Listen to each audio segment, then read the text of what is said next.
Para quem não me conhece, eu moro lá nos Estados Unidos. Ele falou, sou pai de 3 filhos, esposo aqui da minha amada há 33 anos. Graças a Deus por ela, santa. Depois de 30 anos eu chamo já de santíssima, né? Então, temos 5 netos, 2 filhos casados, um solteiro. E estou aqui para, durante as lutas de pai, né? A gente vai aprendendo algumas coisas com os acertos e com os erros. Eu queria dizer para vocês que tem uma pessoa que não está muito feliz que vocês estão aqui. É o diabo. O meu objetivo com essas palavras é ajudar a vocês em algumas coisas que vocês têm passado e às vezes não sabem que nem estão dentro de um grande problema. Vocês já estão começando as oficinas e muitos já estão sendo abençoados. E Deus já está falando ao coração de muita gente. Basicamente, eu queria falar sobre a parte de tecnologia. Ali tem Emily também. Agora está no Canadá, nos abandonou. Então, eu queria estar falando com vocês sobre tecnologia. Mas, irmãos, antes de falar sobre esse assunto, eu vou dar um highlight, eu vou dar um highlight, você já me entende, os jovens já me entendem, sobre o tema, né? Dessa parte de tecnologia. Embora eu vou voltar e vou falar sobre algo que eu creio que é um fundamento, tá certo? Que é sobre a verdade. Eu vou ler aqui umas estatísticas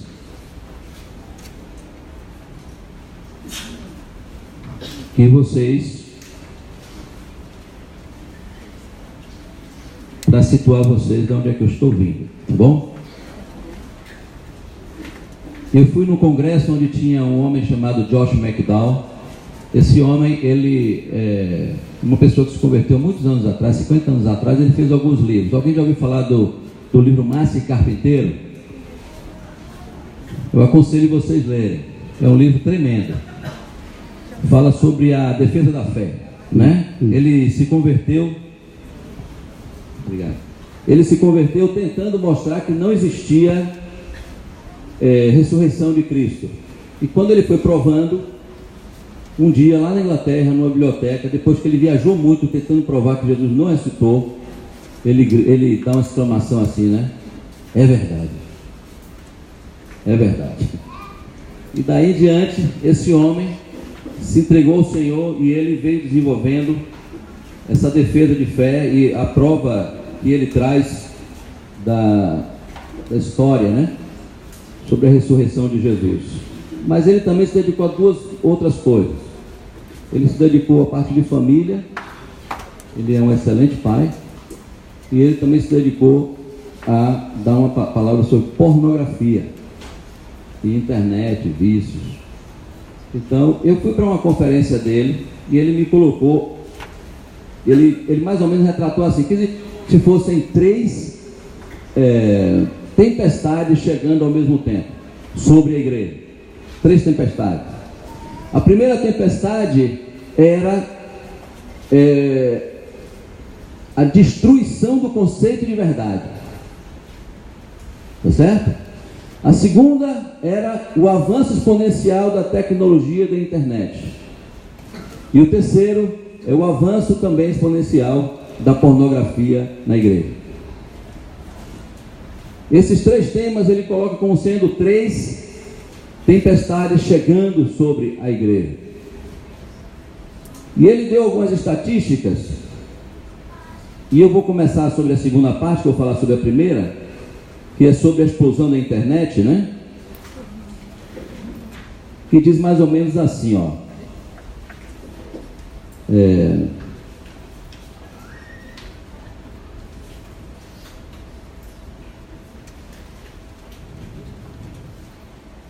Eu só vou me ater às estatísticas. São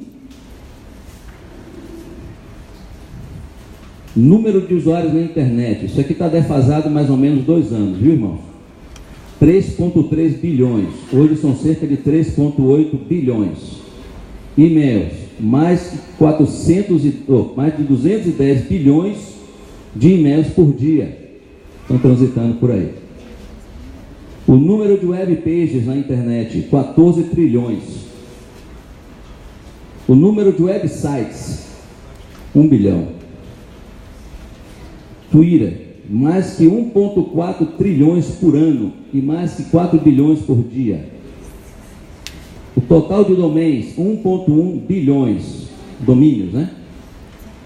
Número de dados processados em um dia, 1,7 quatrilhões por dia de dados no ano. 232 hexamilhões de páginas processadas.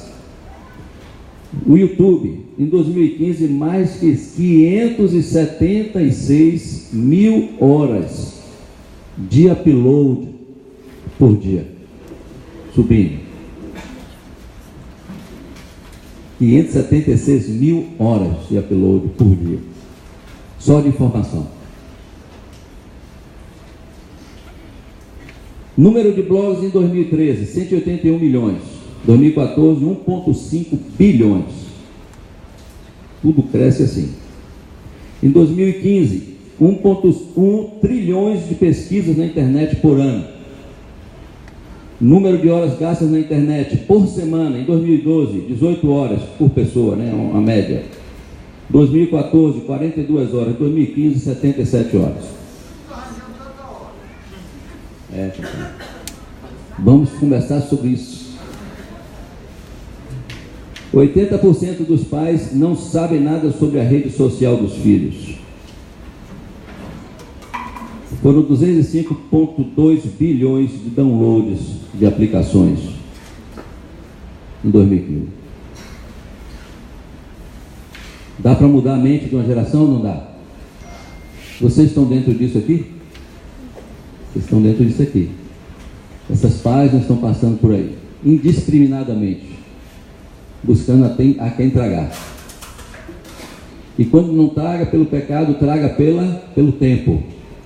Um consumo de tempo que está roubando Jesus e sua vida. O terceiro fenômeno é o da pornografia. Vou trazer algumas estatísticas.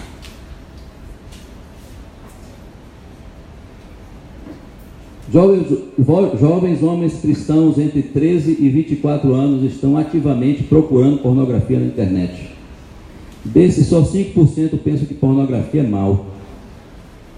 5 anos atrás, 40% das famílias já enfrentavam lutas por pornografia.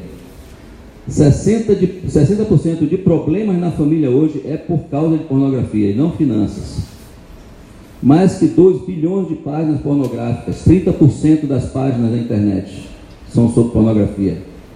Mais de 26 milhões de websites pornográficos. Mais de 33% de websites são pornográficos. 35% das pesquisas são sobre pornografia. 25% dos downloads são sobre pornografia. 25 a 30% do tráfego de pornografia vem de crianças. Em 2015, 60% das meninas abaixo de 16 anos já viram pornografia.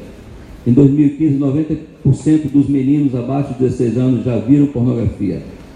Dados mais atuais mostram que 90% dos jovens já viram pornografia. Nas idades de 15 a 17 anos, 80% dos jovens foram expostos à pornografia pesada. Só um website pornográfico mostrou 91 bilhões de vídeos no ano passado. Na igreja, entre 12 e 17 anos, são os que mais consomem pornografia na internet, os quais viram cenas de sexo pesadíssimo. 91% dos cristãos viram pornografia pela primeira vez, sem estar procurando por pornografia, foi sem querer. As crianças recebem educação sexual do Google e não dos pais.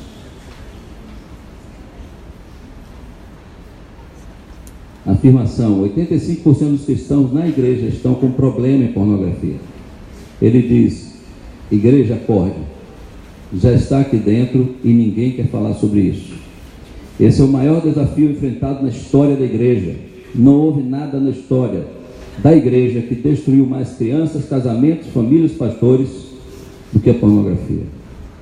Durante cerca de 50 anos na vida dele, pregando, ele nunca viu a estatística do mundo e da estatística da igreja bater. Sempre era assim, né? Tinha 40% de gente alcoólatra no mundo, 2% na igreja, né? Casamento era tanto, aí era mais baixo na igreja. Nessa área é a área que bate, tanto no mundo quanto na igreja está batendo. Isso aqui, eu vou falar sobre o tema da internet, esse tema aqui, eu vou falar também. Entendo, eu quero dar uma mensagem falando sobre isso, é que o Senhor, Ele quer nos dar meios para a gente tanto se libertar dos vícios de comportamento, de pornografia, quanto Ele quer nos libertar para alguns que já estão, alguns que poderiam vir a ficar e podem se prevenir, como alguns que já estão enlaçados por esses males aqui. Nós não estamos aqui como titio falando para vocês sobre uma coisa que quer condenar vocês. O tio ama vocês. Eu quero dizer que eu estou com vocês. Eu quero dizer que eu não aceito que Satanás pegue jovens como vocês, que amam o Senhor de todo o coração, e aprisione com táticas secretas. Eu sei que alguns de vocês querem libertação. Eu sei que alguns de vocês cantam aqui, eu te louvarei, mas enfrentam problemas depois. E eu quero ajudar vocês. Não entenda nessa conversa que nós não temos aqui nenhum tipo de condenação. Nós estamos do mesmo lado, somos do mesmo exército. Nós estamos aqui para sair, para derrubar o diabo, tirar o diabo dessas áreas da nossa vida. Não entenda nada aqui como vindo de uma palavra de condenação, mas exige-se uma palavra também de arrependimento e de recomeço. Irmãos, faz sentido o que eu estou falando aqui, sim ou não? Sim. Precisamos falar sobre esses temas? Se sim, foi para quem? Mas tem um ponto, irmãos, que eu gostaria de começar com ele, tá bom? Porque ele vai ser para mim o fundamento desses outros temas. A primeira tempestade, que é a destruição do conceito de verdade, tá certo? Então, para isso, nós vamos ter que passear um pouquinho aqui na história. Eu vou pedir que vocês venham comigo para entender todo o raciocínio, porque é muito importante, é uma chave que o Senhor quer dar para vocês hoje, para vocês conhecerem o que está acontecendo com a cabeça de vocês. Amém? Teve alguém que deu amém, viu? Bem, como é essa destruição, como é que tem sido a destruição do conceito de verdade? É o seguinte, a verdade, irmãos, ela sempre foi algo que é algo universal, é algo absoluto, é algo fora de você, é algo que ela é externa, ela te julga. A verdade, ela é independente de pessoas. Ela serve como padrão para que você meça algo, para que você julgue. Agora eu perguntaria para vocês, o que é a verdade? Quem arrisca?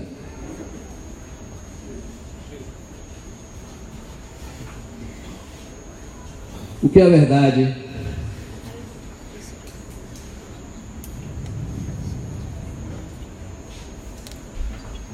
Quem arrisca? Hã? Jesus é a verdade. Diga aí quem foi que falou? Jesus é a verdade. Jesus é a verdade. Você não está dando conceito de verdade. que é a verdade. A palavra de Deus, você também não está dando o conceito de verdade é. Se você disser que Jesus é verdade, que Deus é verdade, a palavra de Deus é verdade, você não está falando que é verdade.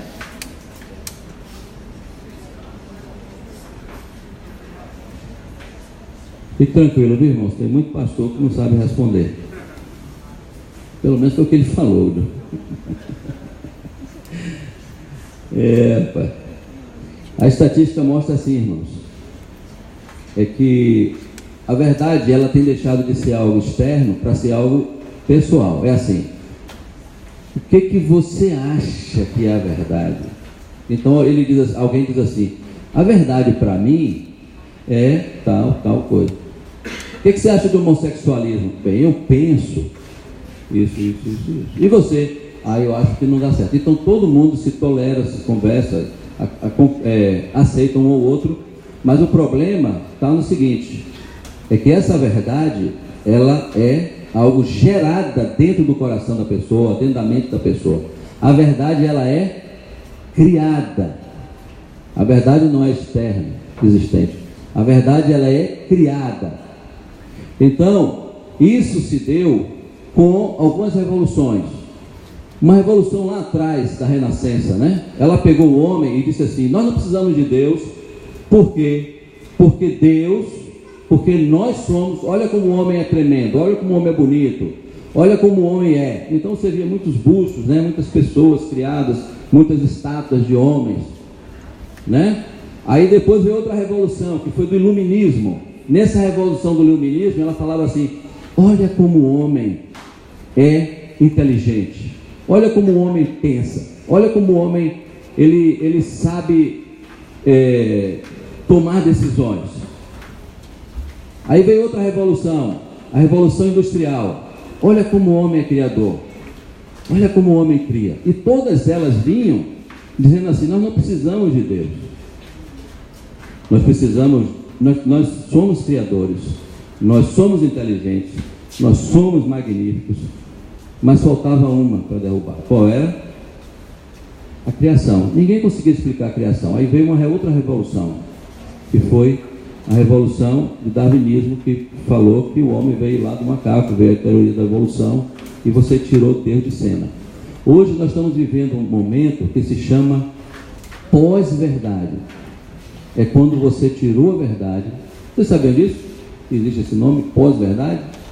Eu já tenho de redação esse ano. Pós-verdade é quando você destrói todo o conceito de verdade e você passa a atuar com a verdade que tem no seu interior. Eu vou dar um exemplo. Alguém pega um versículo da Bíblia, vamos supor Mário pega aqui um versículo da Bíblia e vai para um de vocês. E Mário tem uma dúvida, ou então ele quer saber algo sobre um versículo que Jesus está falando. Ele pergunta assim, o que Jesus está querendo dizer nesse versículo? Não é assim? Hoje um jovem pergunta, sabe como? O que você pensa que Jesus está querendo dizer sobre esse versículo? Hoje, por causa desse conceito, existem dois tipos de gerações vivendo ao mesmo tempo. Existe uma geração dos mais velhos e dos mais novos, sempre tiveram, mas são agora, irmãos, são duas culturas diferentes. São duas culturas vivendo em paralelo, você e seus pais. O pai de vocês, às vezes está falando algo com vocês, mas vocês estão processando, às vezes, outra coisa. O pai de vocês fala algo, mas você não nota, você diz assim: eu vou verificar se é assim mesmo. Você está colocando em xeque tudo. E a verdade central de Deus, ela é colocada em xeque. Você não nota, muitas vezes, mas na cabeça de vocês há uma mudança de questionamento sobre o que é a verdade. Na cabeça de vocês há uma relativização das coisas que é verdade. Eu não acho que é. Eu não penso que é. Então, outro exemplo, o jovem, ele julga muito se é verdade ou não pelo que dá certo. O mais velho vê uma pessoa que fez alguns passos, e alguns passos ele pecou em adultério, e o mais velho fala assim: ele não seguiu a verdade, por isso ele pecou. Tá certo? Por isso que não deu certo, porque não seguiu a verdade. O mais novo diz assim: não deu certo, logo não é verdade. Ele mede o certo e o errado pelo que dá certo. Ele mede a verdade pelo que dá certo.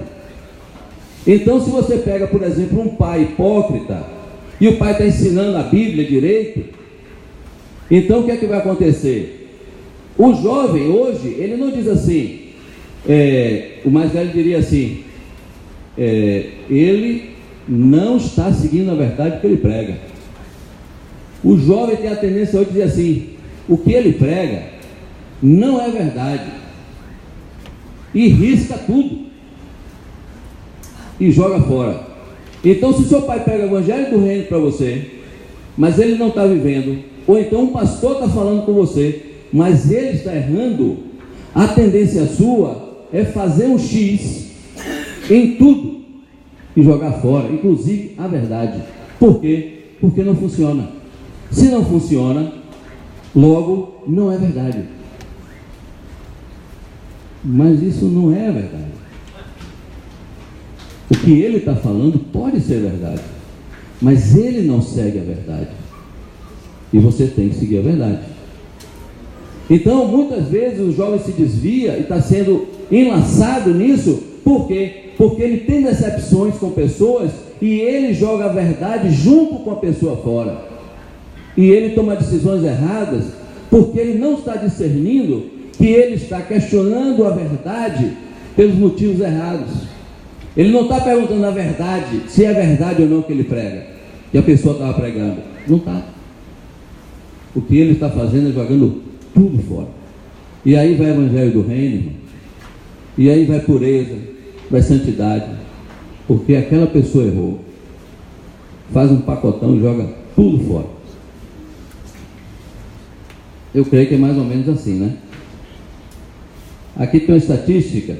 Em 91, 52% dos jovens não acreditavam mais numa verdade objetiva. Em 94, 62% não acreditavam. Em 99, 78% não acreditavam. Na última década, 91% dos jovens não acreditam numa verdade absoluta.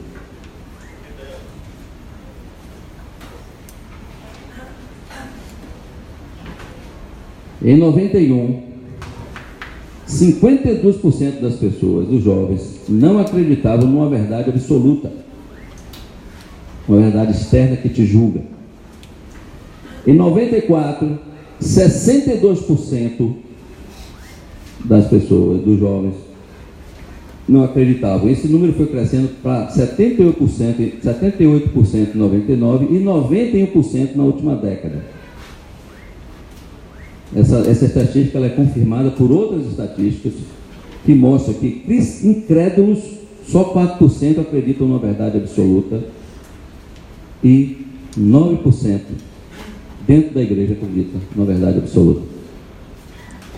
Você não nota, mas até mesmo o discipulador mais novo, ele pergunta coisas da Bíblia baseada em o que você pensa. É como se fosse quase assim: essa verdade para você. Existe um respeito.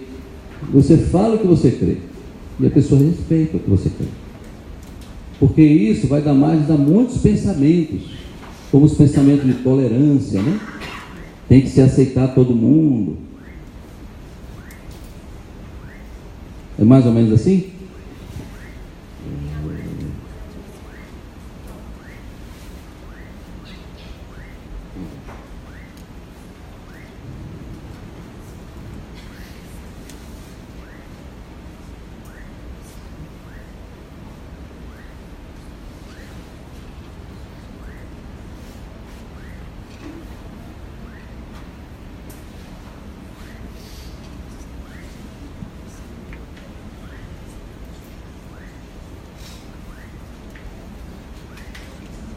Então, o que é a verdade? Vamos definir aqui, vamos ter um conceito de verdade, tá bom?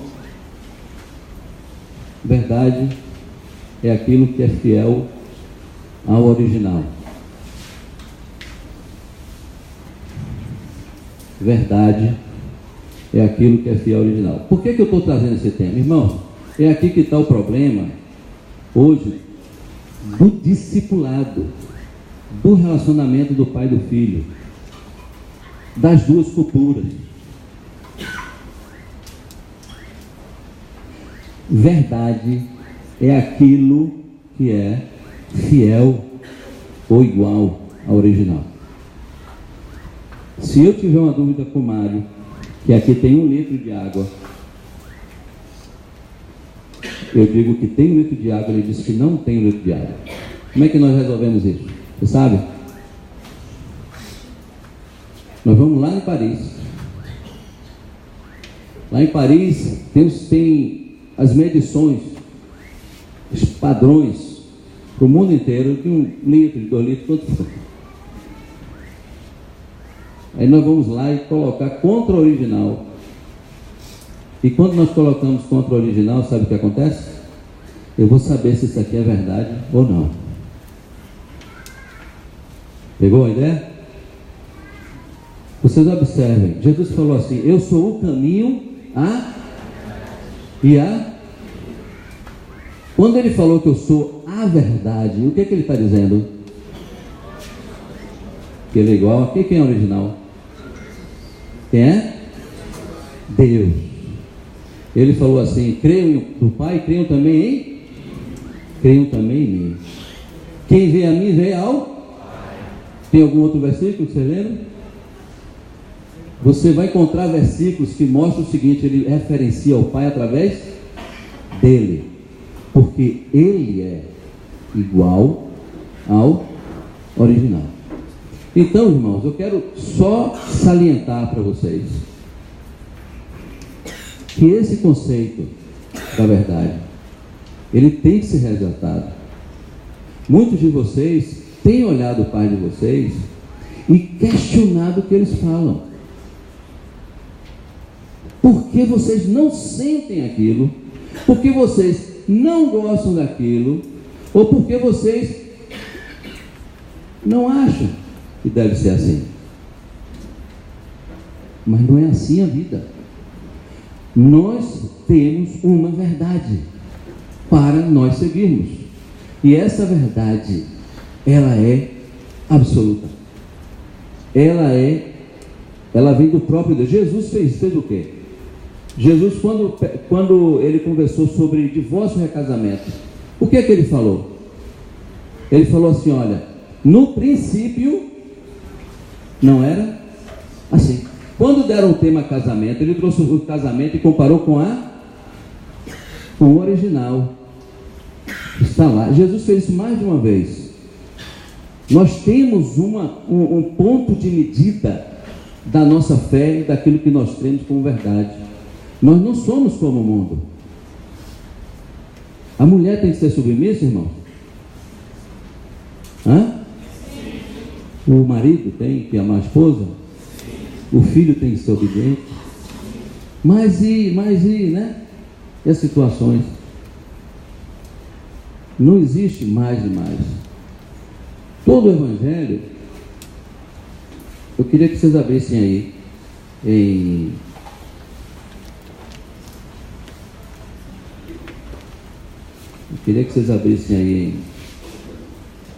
Deuteronômio.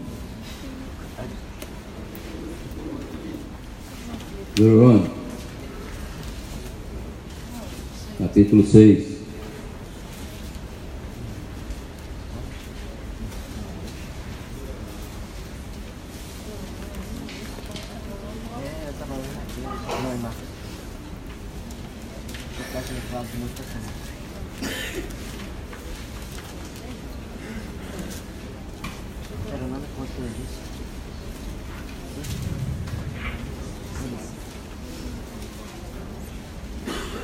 Eu queria falar sobre uma verdade, tá certo? Em Deuteronômio capítulo 6, no versículo, se eu não me engano,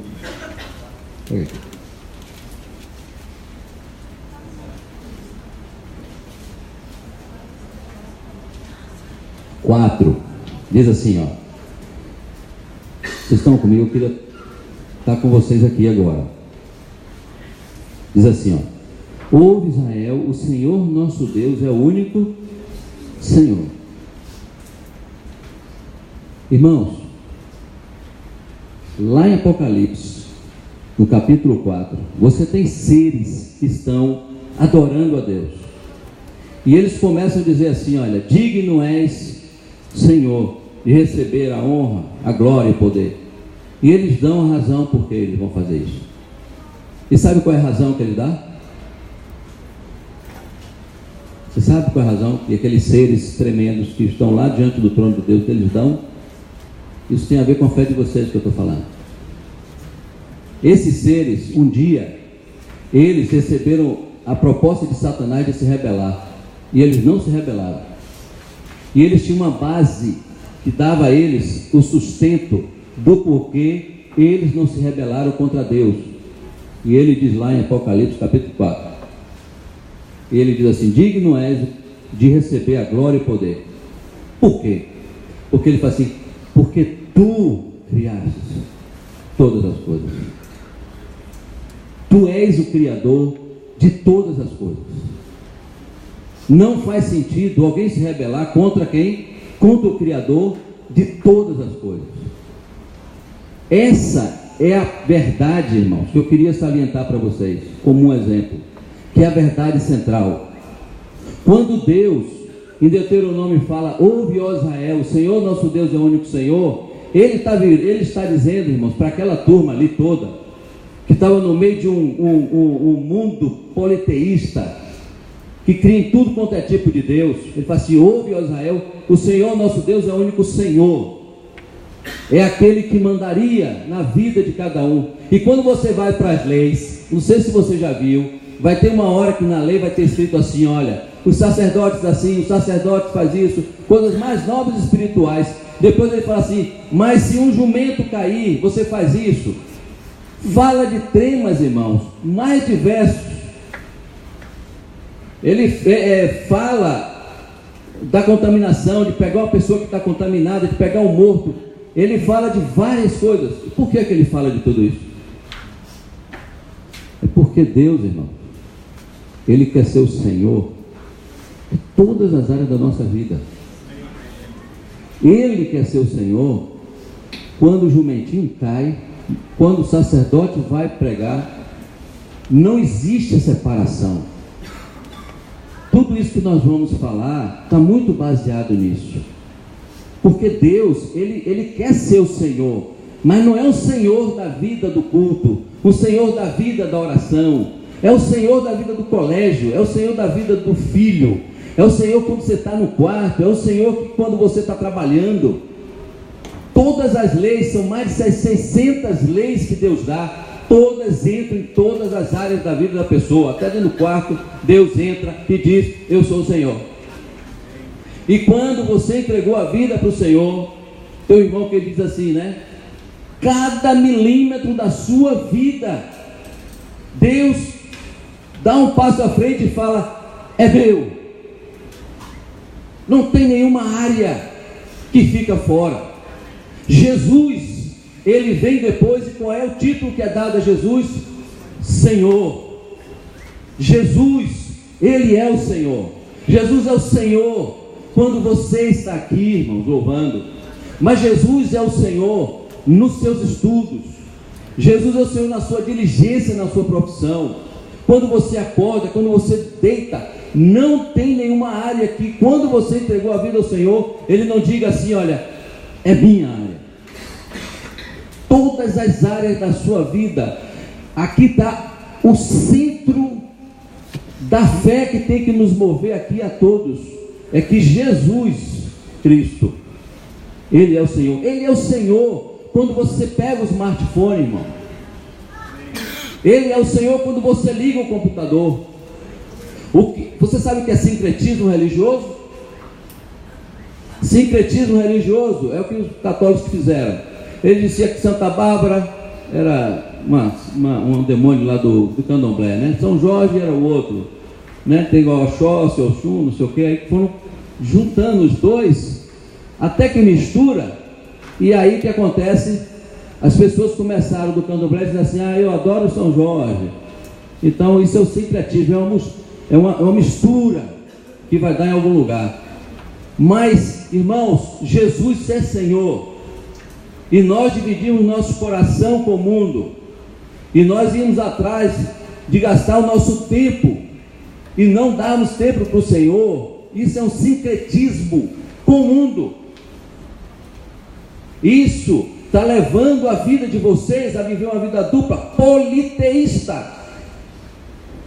Uma vez que você diz que Jesus é o Senhor, e você pode viver uma vida assim, enganado, dizendo que você serve a um Senhor, mas é politeísta. Você adora mais de um Deus,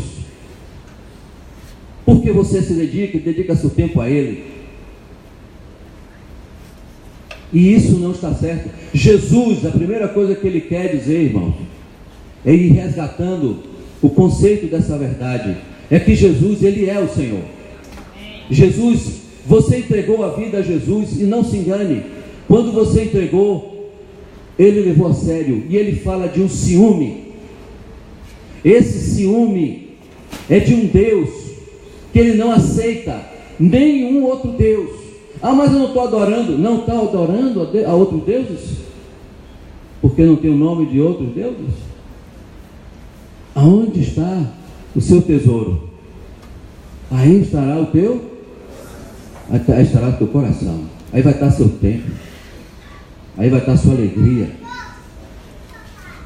Olha, uma das coisas que leva as pessoas para estarem enredadas em muitos vícios nessa área de tecnologia é carência. Carência. Não tem ninguém aqui que não esteja feliz, irmãos, adorando ao Senhor. Mas quando sai daqui, esquece a fonte da água viva. E a alegria é receber um like. A alegria é botar uma foto. Eu não tenho nada contra receber um like e botar uma foto. Mas passa a ser assim um motivo de prazer, de alegria, de motivação pessoal. O sentido de viver, às vezes, é tirar 300 fotos para tirar uma e botar, porque o like vai vir. E gastando tempo, e horas, e horas, e horas, sendo consumido. E aí você vê uma baixa qualidade de vida espiritual, você vê um afastamento das coisas de Deus. E é aqui que eu quero entrar. Vou acabar, como diz, com a alegria de um, né? De outros. É que o chamado do Senhor é esse. É que Ele é o Senhor. Quando Jesus veio na terra, Ele recebeu esse mesmo título, se assentou à direita do Pai. E o movimento que mudou o mundo, irmãos, foi o movimento de um grupo de pessoas que obedecia a esse Senhor. Ele desafiava toda a cultura da época. Eles gostavam daquelas coisas que eles gostavam, mas os irmãos não. Eles não pertenciam a esse mundo. Eles não tinham aquele mesmo prazer que os outros tinham. E eu queria orar com vocês agora.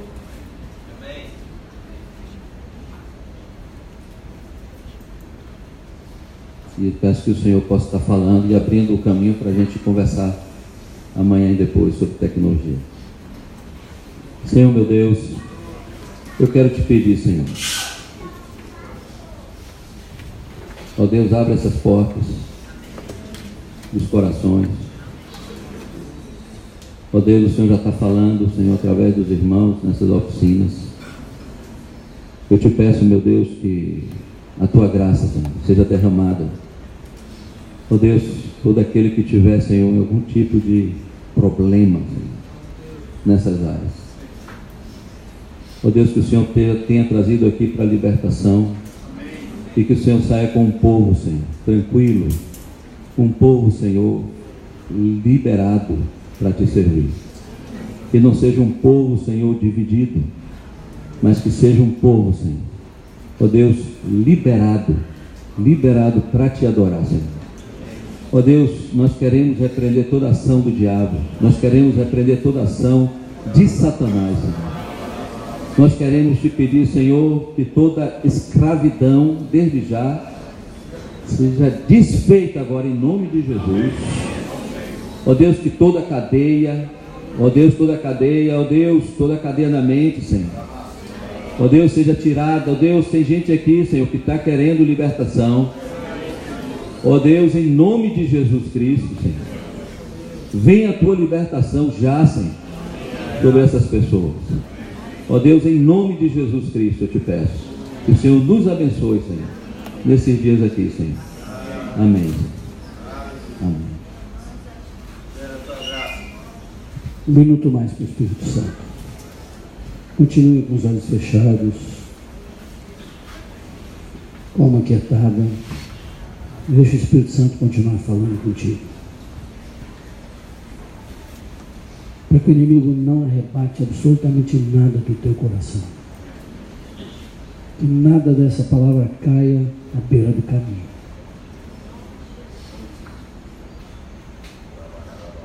Ajuda-nos, Senhor. Ajuda-nos. Ajuda-nos, Senhor.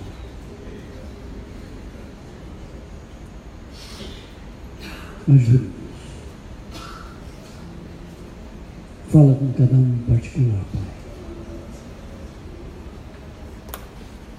Fala com cada um na sua particularidade.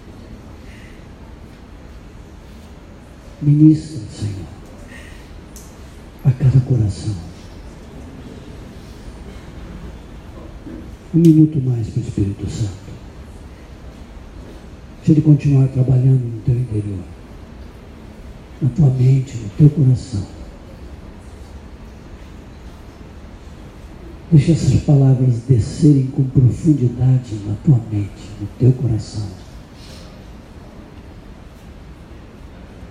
Deixa que o Espírito Santo te confronte com elas.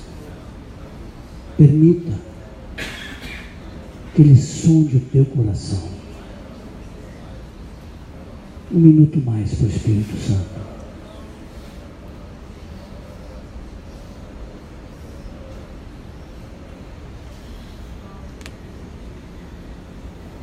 Deixa que ele vá te mostrando. Deixa que ele vá guiando essas palavras ao mais profundo do teu ser.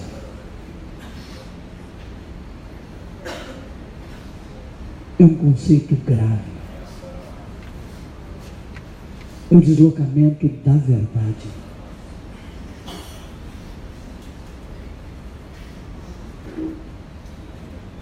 Podemos estar presos a uma mentira, a um engano.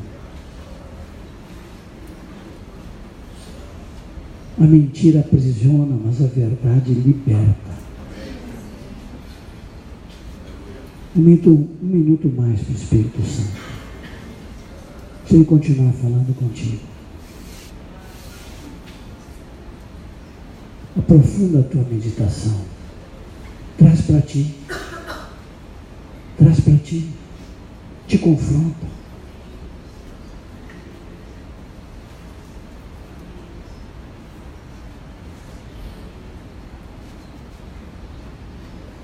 Deixa o Senhor te mostrar.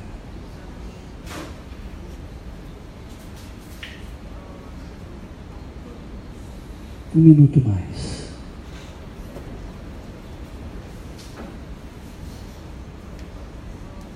Ajuda-nos, Senhor, a permanecermos aquietados na Tua presença. Ajuda-nos, Senhor, a interiorizarmos, Senhor, a Tua verdade. Ajuda-nos, Senhor, a firmarmos a Tua verdade em nossa mente, em nosso coração.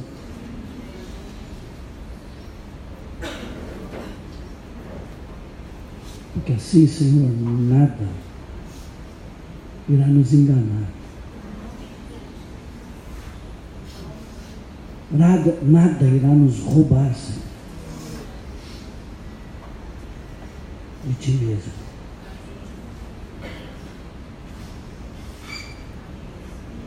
Um minuto mais.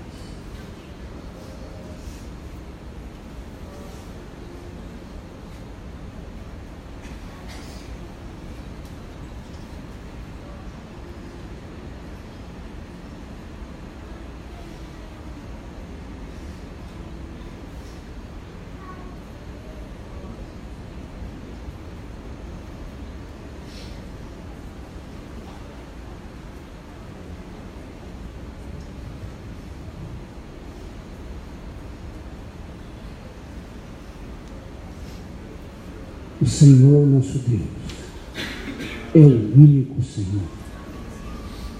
O Senhor nosso Deus é o único Senhor. O Senhor nosso Deus é o único Senhor. O Senhor nosso Deus é o único Senhor. O Senhor nosso Deus é o único Senhor. O Senhor nosso Deus é o único Senhor. O Senhor nosso Deus é o único Senhor. Amarás ao Senhor teu Deus de todo o teu coração, com toda a tua alma, com todas as tuas forças. O Senhor nosso Deus é o único Senhor. Amarás ao Senhor teu Deus de todo o teu coração, com toda a tua alma, com todas as tuas forças. O Senhor, nosso Deus, é o único Senhor. Declara isso aí na tua intimidade e individualidade. Senhor, Tu és o meu Deus e Tu és o único Senhor em minha vida. Senhor Deus, Tu és o único Senhor em minha vida. Vira para o teu irmão e diz: o Senhor nosso Deus é o único Senhor.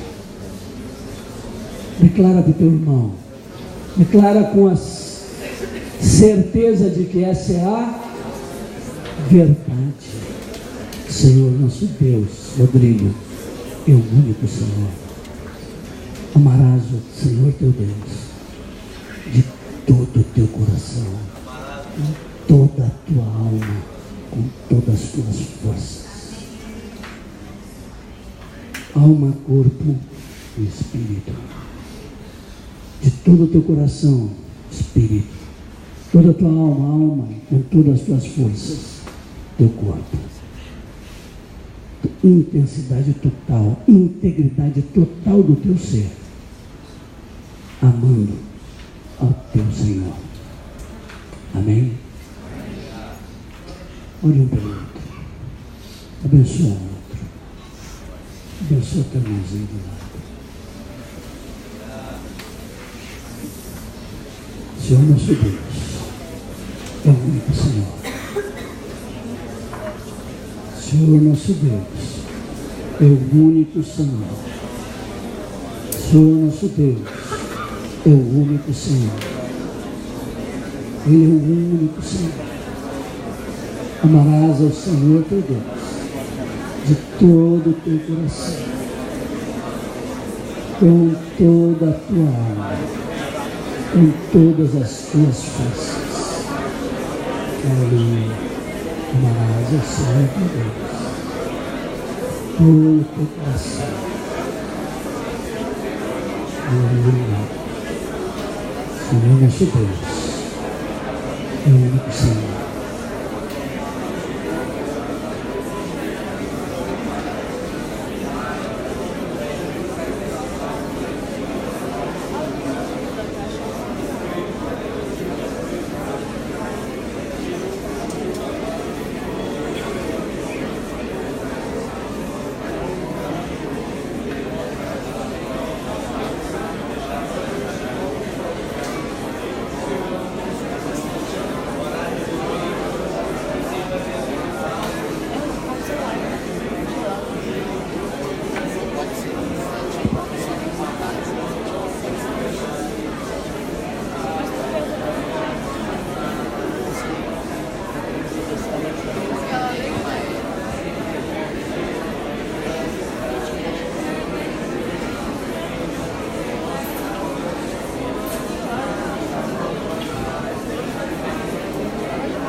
Aleluia, Senhor. Aleluia. Bendito Deus.